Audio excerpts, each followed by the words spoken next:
Mes amis, l'équilibre des forces au Moyen-Orient a cessé d'exister hier soir. Ce qui s'est passé dans les eaux sombres du golfe Persique n'était pas un simple incident simulé ou un test de frontières. C'était le signe brutal que le système de dissuasion stratégique international s'est effondré. Nous arrivons au 89e jour d'une impasse étouffante entre les forces occidentales représentées par Israël et les États-Unis contre le régime iranien. Et mercredi dernier, la garde révolutionnaire a franchi la dernière ligne rouge de la politique d'endiguement et a tiré un missile balistique lourd directement sur le territoire du Koweït. Regardez le niveau de gravité de cette situation.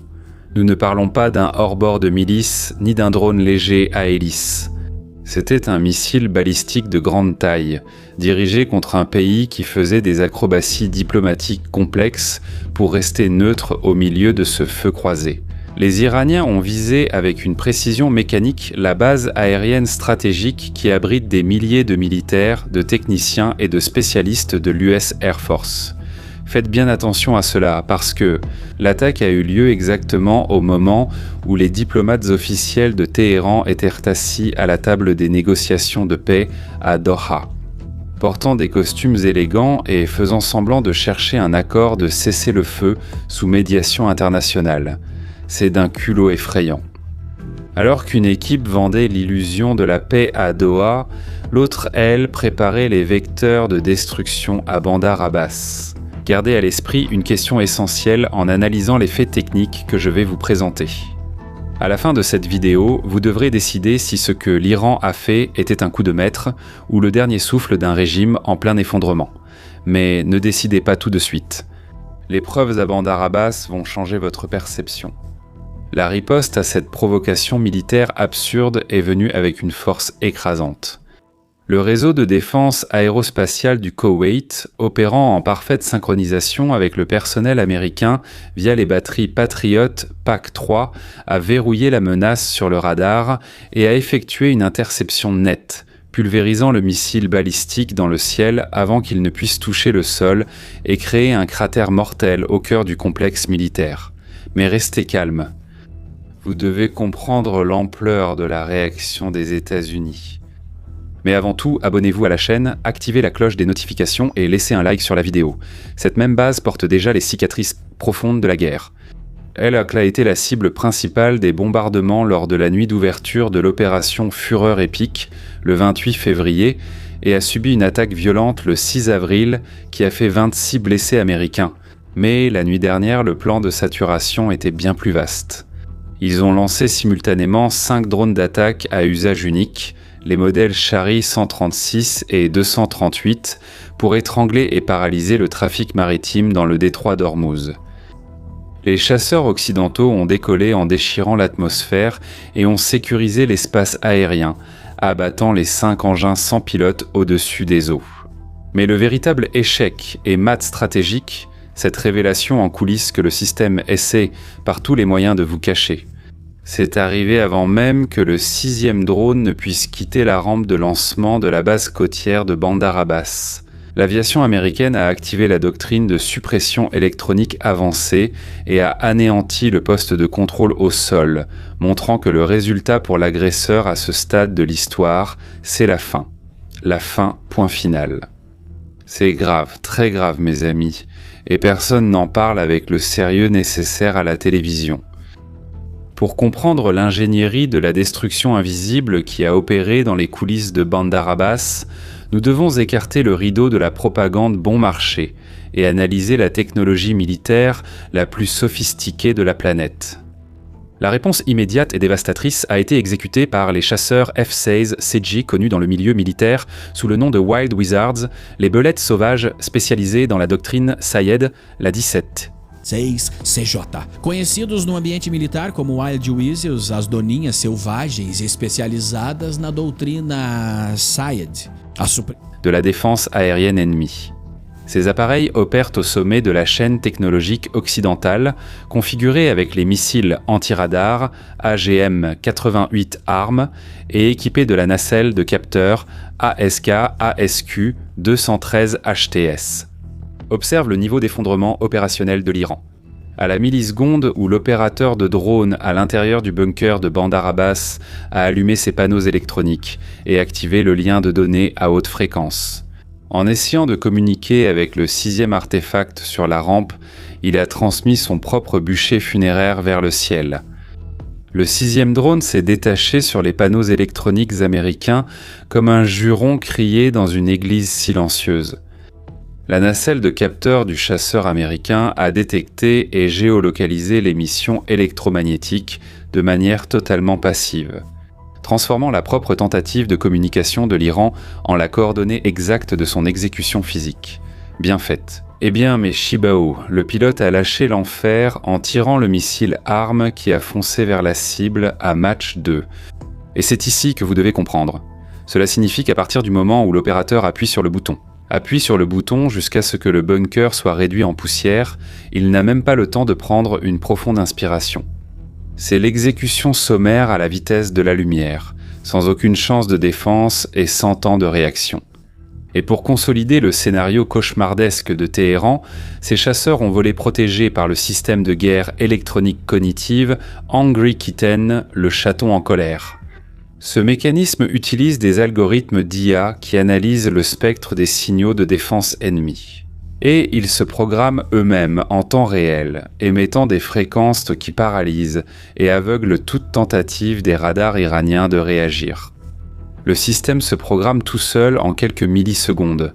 L'opérateur iranien pense qu'il a une arme en main, mais en réalité, il n'a qu'une cible peinte dans son dos. Le système américain ne fait pas que gagner le combat. Il humilie l'intellect de l'agresseur. Mais tu sais ce qui arrive à l'opérateur iranien quand le signal disparaît soudainement de l'écran ? Eh bien, le silence soudain dans les écouteurs, c'est le son de la mort qui arrive du ciel. Le poste de commandement à Bandar Abbas a été pulvérisé à Mach 2, déclenchant de violentes explosions secondaires qui ont touché les entrepôts de stockage. La géographie de cette région est-elle stratégique ? Car elle abrite la colonne vertébrale navale de la garde révolutionnaire, remplie de vedettes rapides, de navires, de poseurs de mines et de sous-marins de patrouille. Il existe des informations confidentielles selon lesquelles le régime a construit des bases fortifiées creusées directement sous le fond marin, des bunkers, des sous-marins cachés, où ils essaient de dissimuler ces armes asymétriques à la surveillance satellitaire. Mais l'action coordonnée des chasseurs F-35 de 5e génération, des F-18 Super Hornet et des roquettes de précision Reimers prouve que le blindage physique de l'Iran a été complètement détruit, désarmé par la vitesse de la lumière et par la guerre des données. Cette humiliation militaire dans les eaux du Golfe met en lumière un schéma historique profond que nous devons interpréter à travers une métaphore parfaite, la dynamique de l'arc et de la vitre. Le régime des ayatollahs tente désespérément de tendre son arc militaire au-delà de ses frontières, en lançant des missiles balistiques et en finançant des milices pour projeter une illusion de force régionale intouchable. Tu comprends, jusqu'ici ? Cependant, alors qu'ils tendent cette corde vers l'extérieur pour tenter de faire chanter l'Occident à la table des négociations, leur propre vitre intérieure est en train de voler en éclats en milliers de morceaux, à cause de l'effondrement économique structurel qui détruit le pays de l'intérieur. Les données officielles et les informations croisées du renseignement financier révélées par le secrétaire au Trésor américain, Scott Bessent, exposent les entrailles de la faillite de l'Iran, ainsi que les troupes régulières de l'armée. Ils ne reçoivent tout simplement pas leur salaire depuis des mois. La force de police locale abandonne les commissariats et refuse de travailler parce que la monnaie nationale est entrée dans un processus de chute libre incontrôlable, s'effondrant en poussière sur les marchés mondiaux. Le cœur financier qui soutient la garde révolutionnaire, le méga-terminal pétrolier de l'île de Karg, responsable de presque toute l'exportation de pétrole qui finance les missiles du régime, est en train de paralyser ses activités à cause de l'obsolescence et du manque d'entretien critique. Faites attention à ce contraste. Pendant que le général Mossavi tend son arc pour lancer du métal coûteux à 2 millions de dollars contre le Koweït, les éclats de la vitre intérieure, la faim, le manque de solde, la monnaie réduite en poussière, sont en train de couper les mains de ceux qui tiennent l'arme. Un régime qui n'arrive même pas à payer sa propre police n'a pas de structure réelle pour soutenir une guerre d'usure de longue durée. L'arc est tendu, mes amis, mais celui qui tient l'arc a les os fragiles et l'estomac vide. Lancer le missile contre le Koweït en plein milieu d'une série de pourparlers de paix, ce n'est pas une démonstration de pouvoir souverain. C'est ça que vous devez comprendre. C'est le spasme du désespoir d'un monstre blessé qui sent le sol disparaître sous ses pieds. Et ils essaient en train de monter un coup médiatique militaire pour cacher la faillite totale de leur structure étatique. Ils entrent en mode de désespoir absolu. L'erreur de calcul amateur a offert sur un plateau à Washington une coalition internationale parfaitement unifiée dans le Golfe. Des nations qui passent des années bloquées dans des disputes bureaucratiques comme Bahreïn, l'Arabie Saoudite et tout le bloc du Conseil de coopération du Golfe. Elles ont agi avec une rapidité sans précédent, émettant de lourdes condamnations et isolant définitivement Téhéran. Le bloc régional voit maintenant l'erreur comme une hydre blessée à 8 têtes qui, sur le point d'être éliminée, lance des attaques désordonnées contre des cibles civiles, exigeant que le système soit mis hors d'état de nuire afin de garantir la survie des routes commerciales mondiales. Et pour comprendre la rapidité de cette débâcle, vous devez connaître le profil de l'homme qui a pris la décision de donner l'ordre de lancement hier soir, car son esprit révèle le niveau de traumatisme et de perte de contrôle qui a pris le commandement des armes. Nous parlons du brigadier, le général Saïd Majid Moussavi, le chef de la force aérospatiale de la garde révolutionnaire. Regardez le poids historique de cette chronologie. Moussavi a pris ce poste maudit le 14 juin 2025 exactement. 11 jours après avoir assisté à la mort de son prédécesseur direct. Être sommairement vaporisé en plein vol par une attaque de précision millimétrique exécutée par Israël. Cet homme gère tout le réseau de missiles balistiques et des silos souterrains. Mais Moussavi garde le souvenir de l'élimination physique de son chef gravé dans sa routine quotidienne.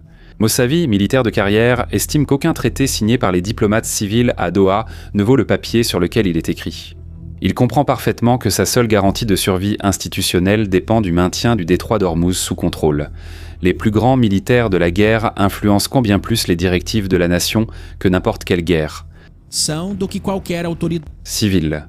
Pendant que le fils du guide suprême, Mojtaba Khamenei, reste caché dans un bunker profond, agissant comme une figure décorative. Sans autorité pratique, des généraux traumatisés comme Moussavi ont pris les rênes des forces. Mais le problème cognitif classique de confier le contrôle de l'arsenal à l'esprit d'un général acculé suit la maxime millénaire. Si vous n'avez qu'un marteau dans votre boîte à outils, vous êtes conditionné à traiter absolument tous les problèmes géopolitiques complexes autour de vous comme s'il s'agissait de clous. Il ignore la faillite de son peuple, il ignore la grève des forces de police et il ordonne le tir de missiles, uniquement pour essayer de prouver qu'il a encore de l'importance. Agissant par pur instinct de survie biologique, même en sachant que le commandement occidental démantèle ses réseaux de contrôle à chaque seconde. Mais si vous pensez que le danger s'arrête aux frontières de l'Iran, vous vous trompez. Le signal que le Pentagone a détecté dans les stocks de Tomahawks est ce qui devrait vraiment nous inquiéter ici, en Occident. Ce que je vais te révéler maintenant relie directement le désert du Koweït aux eaux de Taïwan. Il existe un deuxième niveau de profondeur dans cette histoire que la presse traditionnelle n'est pas capable de voir, mais je sais que toi, qui me suis, tu l'as. Et je vais te le raconter. Un secret en coulisses qui montre que le trou dans les stocks de missiles de croisière de l'Occident est exactement le signe que la Chine attendait pour agir. Les fils invisibles de ce jeu relaient l'attaque d'hier soir directement à 2 autres théâtres de guerre de haute intensité qui sont en train de redessiner la carte des superpuissances. Les rapports d'inventaire militaire l'ont révélé. Les États-Unis ont déjà utilisé environ 30% de tout leur stock de missiles Tomahawk de frappe terrestre d'avant-guerre lors des opérations d'interception et de bombardement contre les Houthis et l'axe iranien, épuisant dangereusement les réserves.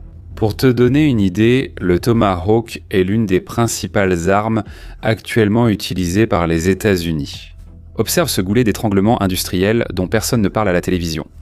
Le géant de la défense Raytheon a une capacité de production limitée à seulement 200 missiles Tomahawk par an. Cela signifie, en termes mathématiques clairs, que le volume consommé en quelques mois de conflit au Moyen-Orient nécessitera plus de 5 ans de travail ininterrompu et accéléré. Des usines occidentales pourraient être entièrement reconstituées dans les dépôts stratégiques. Si la Chine décide de profiter de cette fenêtre de vulnérabilité logistique pour effectuer une démonstration de force dans le détroit de Taïwan, dans les prochains mois, la capacité des États-Unis à fournir des missiles lourds à Taipei ou à lancer des attaques de saturation contre les défenses côtières chinoises sera gravement compromise. Compromise ? Les stocks ont diminué au point de devenir quasi inexistants. Et cela se répercute directement sur les eaux de l'Asie. Pendant que cela se produit, sur le deuxième front mondial en Europe de l'Est, l'Ukraine vient de consolider son meilleur mois de toute l'histoire de la guerre terrestre. Au cours de la période de 4 semaines, se terminant le 26 mai, les forces ukrainiennes ont infligé une défaite matérielle importante à l'armée de Moscou, reprenant une superficie nette de 5 miles carrés du territoire occupé.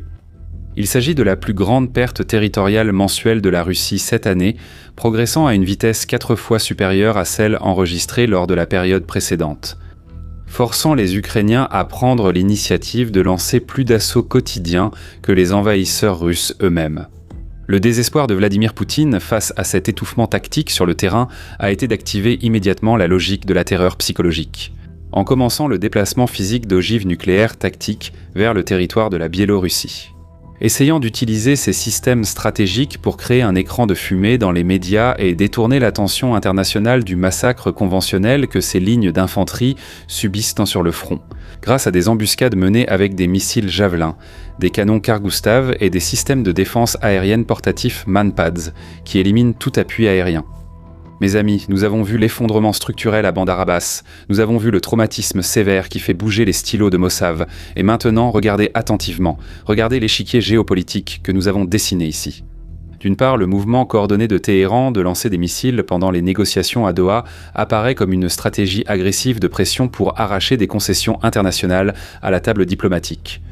D'autre part, les données économiques réelles, la grève de la faim des troupes, et la paralysie de l'île de Karg crient un désespoir profond et terminal. Il est temps pour vous de donner le verdict technique, mais maintenant je veux distinguer ceux qui regardent simplement des vidéos pour se divertir ou cherchent une distraction occasionnelle sur Internet de ceux qui comprennent vraiment la profondeur de l'échiquier géopolitique international. Je veux connaître votre position tactique ici dans les commentaires de cette vidéo. Si vous pensez que l'attaque violente de la garde révolutionnaire contre le Koweït faisait partie d'une manœuvre calculée par la garde révolutionnaire pour tester la limite de la retenue américaine et forcer d'importantes concessions à la table des négociations de Doha, prouvant que le commandement militaire n'a pas encore le contrôle total et ne dicte pas encore les règles du jeu, écrivez dans les commentaires le mot « stratégie ». Maintenant, si vous estimez que lancer des missiles balistiques alors que le pays lui-même s'effondre économiquement, que les troupes ne sont pas payées et que Karg arrête ses activités, ce n'est que le dernier spasme d'un régime fracturé.